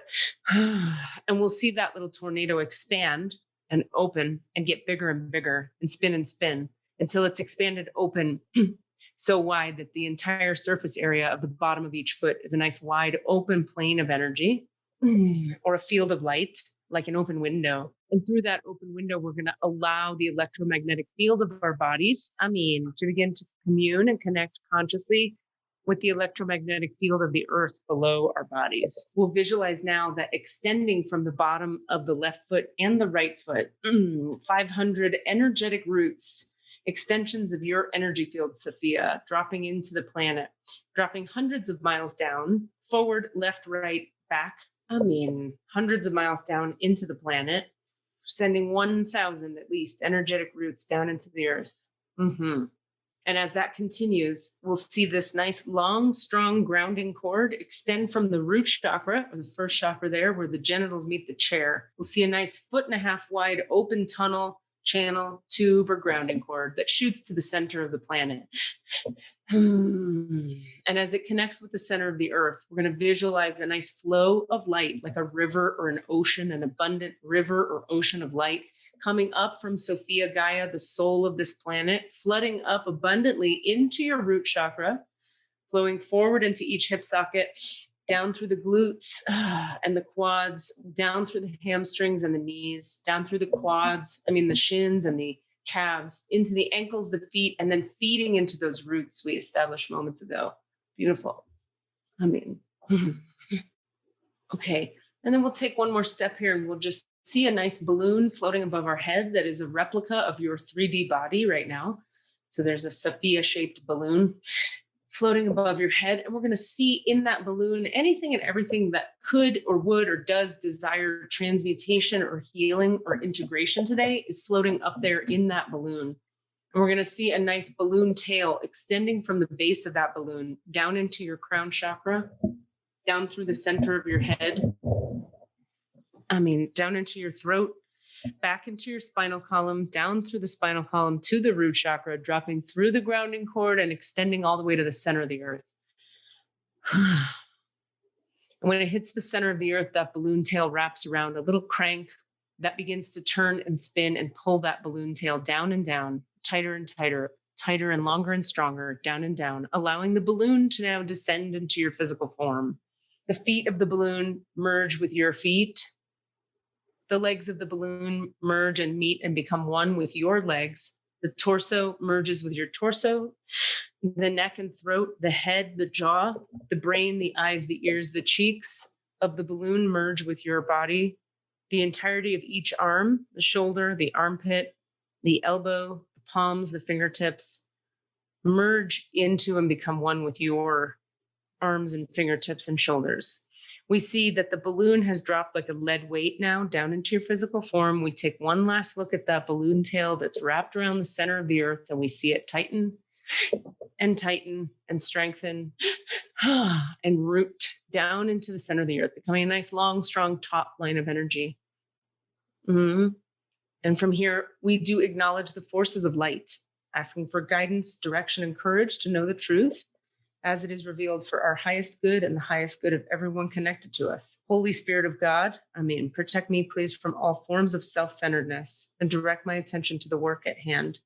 Help me to know Safiya Noni Fredericks. Okay, in the light of the Akashic Records. Help me to see Safiya Noni Fredericks through the eyes of the Lords of the Records, and enable me to share the wisdom and compassion that the masters, teachers, and loved ones of Safiya Noni Fredericks have for Safiya Noni Fredericks. And I'll just go quiet for a moment. Okay, and so we're just going to say to and ask the Lords, Masters, and Teachers of the Akashic Records of Safiya Noni Fredericks. We ask that you deepen us into her records now and clear anything and everything that is or would stand in the way of our receiving the highest information we can receive and the highest vibrational light we can receive for Safiya's healing and integration, should she desire that.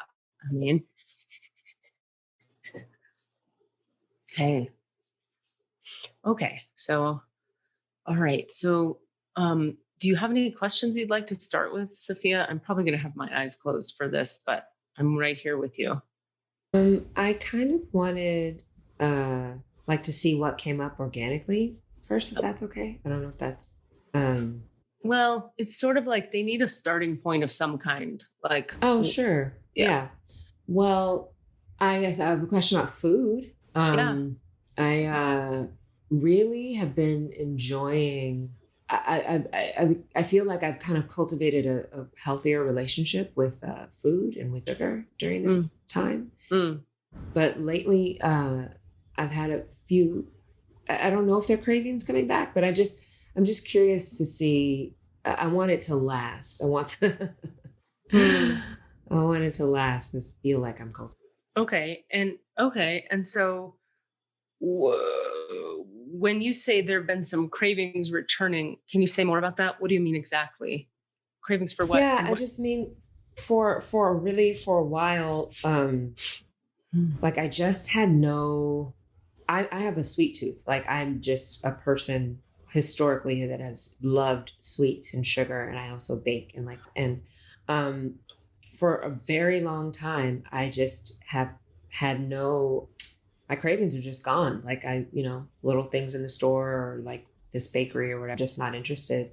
But lately or a few weeks ago, I was like, no, I really want those cookies. And I bought them. So I don't know if that's just an extension of like still me maintaining a healthy relationship or if there was backsliding, I guess.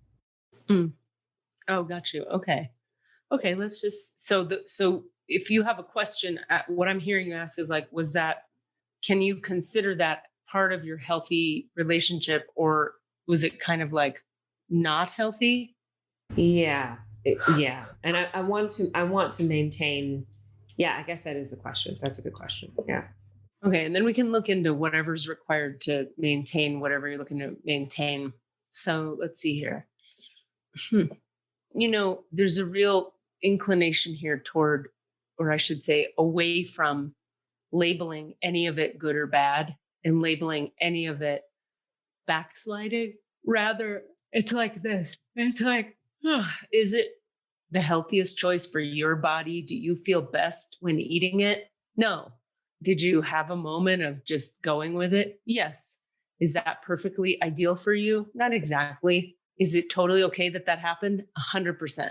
And like, they'd love for you to hold it like, it's okay. It's totally okay. And I'm going to choose to keep it clean because I feel better when I keep it clean. It's interesting because the human part of my brain is saying like, don't be extreme about stuff. But what I'm getting for you is that a certain amount of really kind of sticking to a really clean way of eating, clean, you know what I mean by clean? Like not the inflammatory foods and not the sugars and all that. It's actually important for your spiritual alignment, and it's important for your wellness, and it's important for your, okay, so the gut is connected to the mind, is connected to the heart, is connected to the spirit, all is one. So when you're clouded up with the foods of that inflammatory nature, for you, this isn't for everyone, it clouds the whole system, and it makes perceiving your yeses and nos, for example, harder. And it makes mood stabilization harder. And like, even in talking about this, there's a great transmission of light coming through for your body just to nourish you a bit, because ultimately, we don't want to be extremists, but the high priesty people of the past didn't need much food at all. They drink their water and they get their basic needs met. And then they're so fed by the light of spirit that, yeah.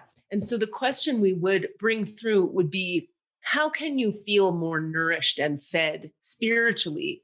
And the energy is like a sparkly, crystal clear energy that you're looking for. Where are the sparkly, clear, crystalline energies in your life that you can fill up on and dance in the forest with, metaphorically speaking, such that it feels so much better to have the clean crystalline frequency running through you that you would just not even prefer that other stuff. And so if you will allow me, I love to bring a frequency through now that's already just dropping in to align you with that frequency such that You seek the frequency rather than the cookie. Does that make sense? Okay. Can we bring it in? Are you okay with me bringing it in? Okay. And so breathe all the way down to your first chakra. Allah. Allah. And this is the Syrian light. So the Syrian star beings transmitting a kind of bluish, whitish light all the way through the middle of you. And see that blue-white column of light dropping from your crown through the middle of you, all the way to the base of your spine. Clearing out, like almost like burning out, like a sword of light, burning out all the places and spaces that would think that cookies could give you what this light actually can, and what only the light can. And feel it to your throat. Receive this light in the throat. Sometimes for you, beloved, they say there are things you wish to say, speak, know, communicate. They have boundaries often. No, I won't do that. Boundaries. No. The no energy. Ask yourself when you crave cookies, what boundary do I need to set with my voice in the form of no, or I'd rather not, thank you very much. And watch as you speak into the no and the boundary, how the cookie craving dissolves. And we're purifying the throat now. And feeling now into the womb space and the uterus as we bring some light there to up level, purify, detoxify. And when we say detoxify here, we're referring to just sort of cleaning out any old stuck emotional energy from that womb space. And so, Safiya, if you could share a little bit about what's happening for you right now, that would be great in your body. Yeah, I'm very vivid, very much feel the light and see the light. And question arose based on that. Yeah. Is really perfect. Can I posit that? Yes, now? Please. Yes. I have fibroids, and I was supposed to have them removed this past month, but it was canceled because of Corona. And I was just doing it because I was like, well, sure, let's do that. Right. But I don't know if I need to, and also if the doctor that was scheduled to do it is the right doctor. Okay, got it. So is it in your highest good? Is it in Safiya's highest good to get the fibroids removed? That's a big fat yes. That's a strong yes. I would do it. And then, and is that doctor, that's not really feeling like such a yes. So yeah. What happened there? What made you, was it just like a personality clash, or what was I just felt something doesn't feel right. She mentioned more than once what's it called when they take everything out? Hysterectomy. Hysterectomy. Yeah, as an option, and I kept saying like, well, no, I don't want to do that. But she mentioned it like as an option, and I was just like, I don't know why you keep mentioning this thing that like is so extreme. Yeah, and that something about that felt wrong. I got you. Okay. A bunch of energy still moving here. So yeah, I would look into second opinions, and I would look into other people who you feel, someone else that you feel better with. Yeah. Do you think other people at that same facility or a different facility? It reads like a no. I would look somewhere else. Yeah. Okay. Mm-hmm. Yeah. Let's see here. You guys, I want to see what they're working with something here. Is this more uterus stuff? Yes. Feminine, yes. Let's just do a little more here because it's happening. So just feel into that. The uterus.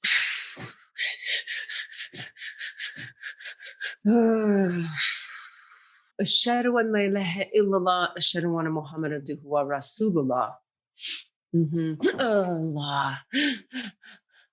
Allah, Allah, Allah, Allah, Allah. Okay. All right. Whatever that piece was, that's completed. All right. Did you have other questions, Safiya, that you'd like to throw through the alignment here? Yeah. A question. I have been researching other doctors, and I want to know if the one that I've bookmarked seems like a good one. Oh, okay. Can you give a name, or is that too? Do you want to not do that? No, I don't know it. Okay. All right. So the person she's bookmarked to do it, I want to say yes, but I can't. It doesn't read very good. Let me see for a second, though. It's not really a strong no either. It's like, I think there's going to be like a big, easy yes. Yeah. I think that's what I'm waiting for. Yeah. For it to feel like a big open expansion energy. I do kind of get that it's probably a woman or someone where you feel that kind of connection you feel with women. There's laughter. She's got a great sense of humor. She's bright and energetic. You trust her immediately. Very intelligent. Okay. Yeah, I'll ask this question about moving. I actually saw an apartment today but I have to move. So Okay. I'm just trying to figure out.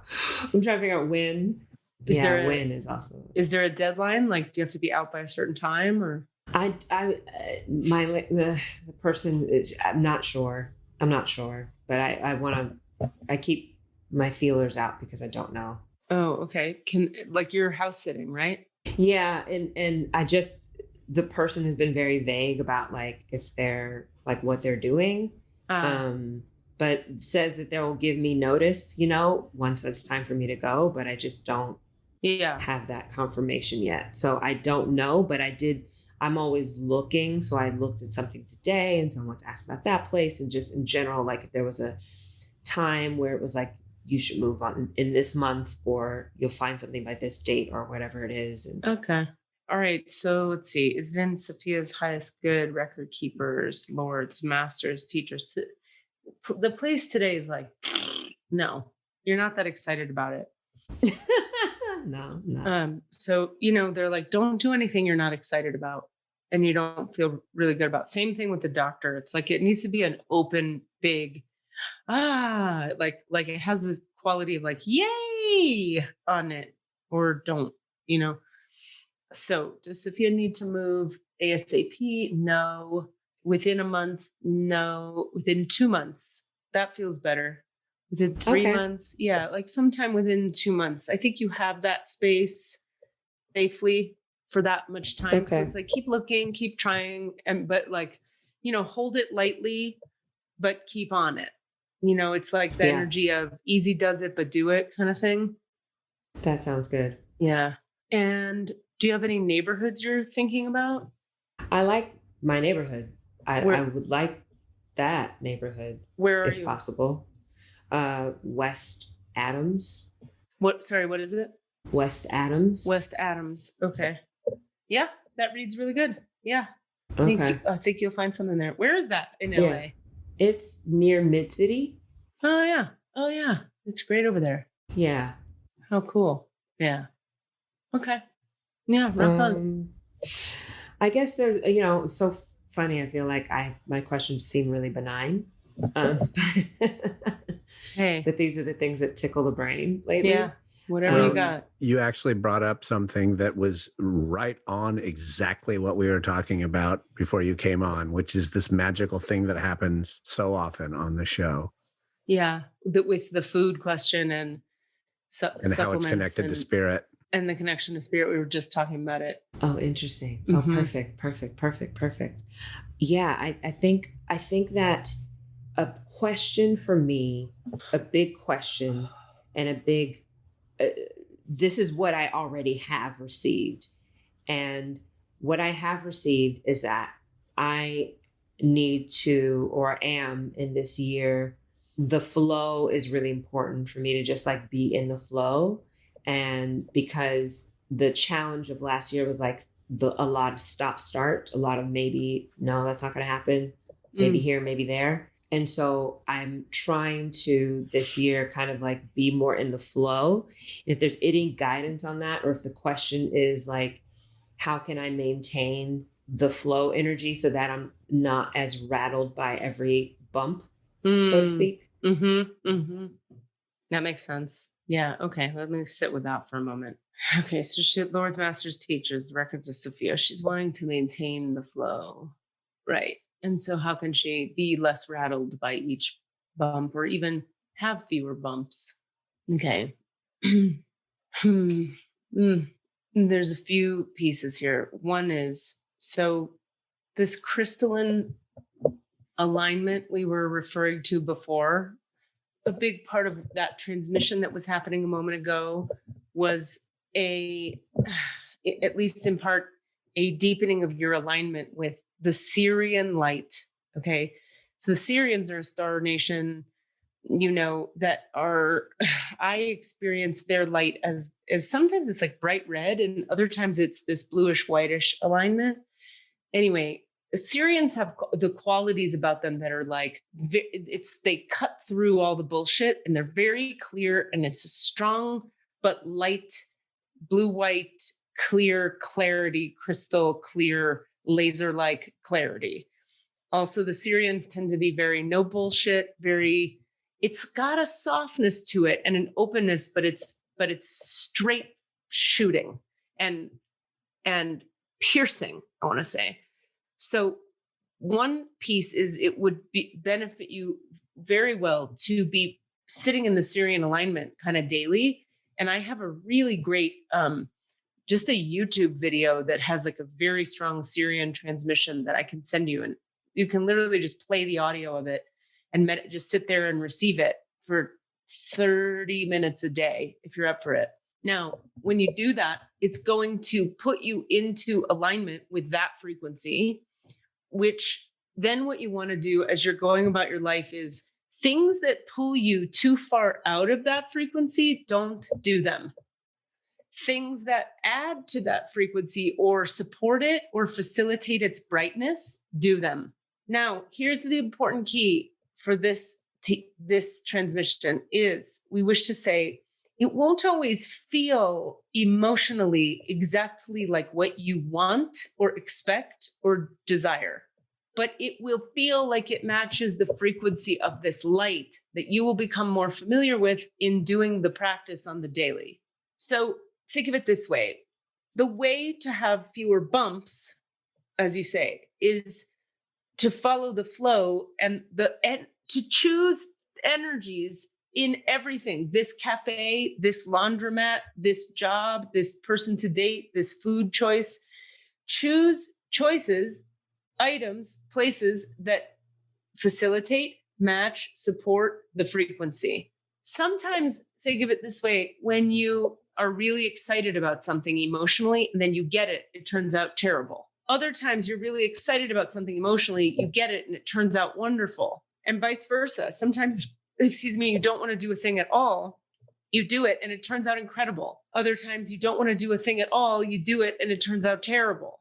So the wanting and the feeling on the emotional level is less important than the matching of the frequency of the light. Does this make some sense? Yeah. I mean, it's like what we were talking about earlier, the yes, no. That's right. The yes, no thing. And this is just kind of, I think, a deepening of that for me, like a deepening of that work so that I can be even clearer. Yes. And we would even offer briefly here that let go of everything your mind perceives, let go of every voice in your mind, and let go of what your feelings want.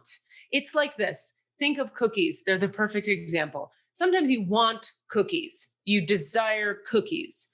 But the moment you put the cookies in your mouth, your body now won't feel the same lightness as it felt if you had, I don't know, a stir fry with vegetables and tofu that feels really good. And you put flavors in it that are delicious and you have a sparkly beverage and you feel light after, but also nourished. It's like that. So we think as humans that we want to listen to our thoughts and our preferences and our feelings and our emotions, but it's like with cookies. Do they really work? Not really.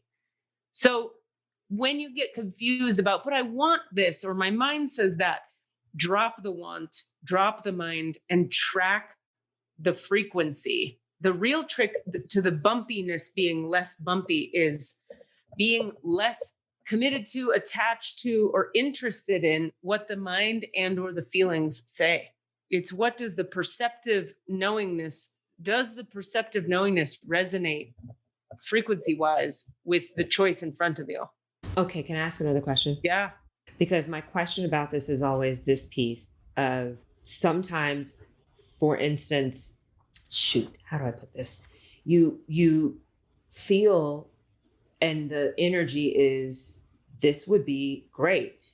Say it's an audition or a project, but then you don't get it or it doesn't happen, right? So was the purpose of going down that road just for the feeling of it feeling great in that moment? Or why did it not then manifest? That's like I understand. Yeah. Let me listen and see what they say here. Well, okay. You know the saying, rejection is God's protection. Yes, honey. Something in the journey going forward would not have resonated and would have pulled you out of your alignment so far that it wouldn't be worth it. Let me see here if there's more. Yeah. Yeah, truly, truly, truly. It's not just a platitude that spiritual people say. And believe us, there are plenty of those that people say that are just platitudes. But it is true that rejection is God's protection, which is to say, when it doesn't happen, it wouldn't have taken you where your soul alignment is going. This is the piece that is difficult for the human psyche and the ego, is that the ego wants what it wants, but the soul is on a different trip. The soul doesn't care what the ego wants. The soul says, I surrender fully to the divine flow, period. Yeah. Yeah. Oh, I feel that. I feel that so deeply. Because Okay. I've been on this kind of way in which, or at least for even just the past few days, I've felt this like, what if you just open yourself up to what the mystery of what is next, or the mystery of your higher good, rather than thinking with your mind that this thing has to be next, has to be a step. This thing has to be one of the things. And it's like, but it might not be. That's right. And that's actually okay. That's right. Like, it's actually okay. That's the deepest way to follow the true soul path.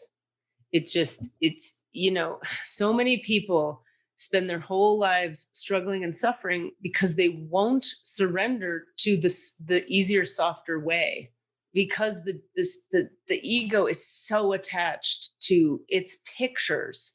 Now, this comes back to what you were all discussing before about pictures, images, the eyes. When you have deep disappointment at the loss of something, you can be assured that there was a picture attached to your eyes about what the future would have been had the thing occurred. Yeah. And what we would offer for all of you is, when you are in the process, and is to notice the pictures during the process. Okay, what pictures am I creating or are being created by my psyche about what the future will hold with if this fill in the blank occurs? Then the dreamiest option is for you to purify or clear those pictures through the light of source, and then they're gone from your system, and then you are actually less attached to what occurs because the picture is gone. When human beings say, like, just don't be attached to the outcome, you can't not be attached to the outcome when the picture is running you. We, from our dimensional reality beyond where you live, do not know of a way for human beings to actually, there is no way we will go so far as to say, to be able to detach from the outcome of a thing you desire without clearing the picture. Now, the Buddhists have their way of clearing pictures. The star beings have their way. The Sufis have their way. Everybody has the way of, but there's always a way, but it is only done through spirit. This is one piece when you were speaking earlier of the multidimensional approach, Cassidy, Katie, to healing. This is one piece that must be done through the light of spirit. However you choose to do that is welcome and supported, but pictures can't go through psychology or through what's that called? Biofeedback, or through tapping. You got to go through spirit with pictures. Because why? Because pictures live in the realm of spirit. Specifically, they're showing it to me in the auric field and the emotional body. So you've got to really get into those frequencies and transmute it. Lucky for you, Safiya, the Syrian transmission we'll send you, we'll do that for you. All you need to do is, when you're in the middle of a process and you go, wait a minute, I'm super attached to the outcome here. What pictures do I have operating? Sit with the energy of the pictures in your body and then play that track and let it wash them through. Yes. And sit with the energy of it, the feeling in the body, not just the thought of the picture you're having of what the future will be. Let the Syrian light clear it. Okay. And so the human will say, but if I clear the picture and have no attachment to the outcome, I might not get the thing. And we say, maybe, and maybe not. In other words, your attachment to the picture and the outcome that the picture presents is irrelevant to whether or not you will get the thing. So don't believe the superstition that says, I have to see it and know it and visualize it or it won't happen. No, when it is in alignment, it is in alignment. And when it is not, it is not. And the more pictures you clear, the more you have ease of being in the river of flow more consistently. Now, the deepest teaching here, the hardest part is sometimes the flow of the river brings you totally other things. If you think of a river, let's say you're on a raft in a river and you think I'm going to the end of the river, you don't know, maybe a log falls into the river, pierces your raft, you fall out, you get on the log takes you to the side of the river and you meet your husband there. But you didn't have a husband in mind, you had get to the end of the river in mind, because at the end of the river, there's a restaurant I like and they have great IPA beer. So, this is very deep and very difficult for human beings to understand that by surrendering to the flow of the river of light, you're not giving up, you're not failing, you're not choosing a lesser path that's less good. You're actually now receiving what is coming to you as gifts, being gifted to you because it's for your highest good. And remember, let's say down the river comes a teaching job, not the show you wanted. You don't know who you meet on that teaching job that leads to some other show or some other whatever. Does that make sense, Safiya? That the perfection of that is incredible, because I am a person who have always daydreamed a lot, and I don't visualize for that reason, because I'm like, visualizing isn't good for me because I get attached to the pictures and I'm attached to the outcome and da-da-da-da. So that was so spot on, because it was like exactly for me. It was like, yes. Wow. And I've been asking myself this question even of like,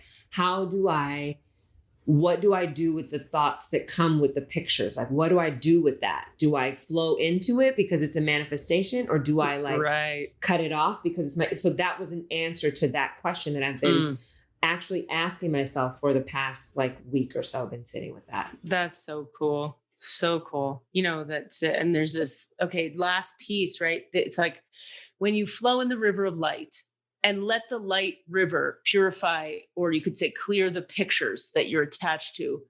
What comes through the river is meant for you and will give you fulfillment and satisfaction. What doesn't come through the river will not give you fulfillment and satisfaction. So you always have the choice to hop back on the land and will your way through reality. You always have free will. It's just that then there won't be the fulfillment and satisfaction you're seeking. See, human beings forget that what the divine gives actually brings the fulfillment you're seeking, the actual fulfillment. Yeah. Okay. Whew. That was good stuff. All right. Well, I guess we're at time, so we'll close those records. Do you have any last quickies? That was so great. Okay. Okay. Okay. All right. Good. Whew. All right. So I want to tell you before I close really quick, when we were just doing the grounding exercise at the beginning and the kite and the balloon thing, your system is so receptive immediately to suggestion. You're very suggestible, which I'm sure you know as an actor is quite a gift, and as a human can be kind of challenging. But where it's really great is in your spiritual practice, because being that suggestible means when you turn that Syrian transmission on, it's going to fly you to the multiverse like fast. So expect really cool stuff from that. All right. So I want to thank the masters, teachers, and loved ones for their love and compassion, the Lords of the Records for their point of view, and the Holy Spirit of life for all knowledge and healing. I ask that you return all of Safiya's energy to herself. I ask that you return her now to her complete human wholeness. The divine portal and the Akashic Records for Safiya Noni Fredericks are now closed. Amin. Divine portal and the Akashic Records for Safiya Noni Fredericks are now closed. Amin. The divine portal and the Akashic Records for Safiya Noni Fredericks are now closed. Amin, amin, amin. Shadu an la ilaha illallah, shadu anna Muhammad abduhu wa rasulullah. Man. That was awesome. I hope you will follow up with us and let us know how this transmission goes for you, because it's so strong and so cool, and I think you're going to love it. And I'd love to hear how it goes. Thank you. That was incredible. I was here for that answer. Like, right? Like the questions all led me to that one, which I wasn't there in the beginning. Right. And because I sometimes, like, when I know that I'm going to do some spiritual work, I like to, like, feed into it, meditate on it, like, like get into the energy of it to see what needs to come up or what I need to like posit. And I was like, this all feels really innocuous, but it all led up to that piece about the pictures and that was like so spot on and incredibly deep in the well. Yeah. I love it. So deep. That was so great. Oh, that was cool. Thank you so much.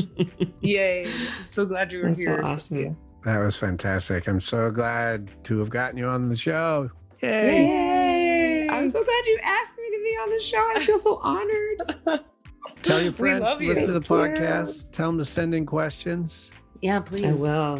For sure. allanswerspod@gmail.com. Yeah, that's right. All right, loves. I love you guys. We'll be in touch. I love you. Do your work. Okay, do your work, everybody. Do your work, guys. Do your work. What are you asking for? All of the answers? Say what? All of the answers? Yeah, all the answers. Hey guys, thanks for listening. We'd love to hear from you. Please email us with your questions so that we have questions to answer in the Akashic Records. Our email address is allanswerspod@gmail.com. That's allanswerspod@gmail.com. And if you'd like to find us on Facebook or Twitter, it's @allanswerspod, @allanswerspod. Thank you. My sassy pants. That was incredible. That was a Sounds Awesome production.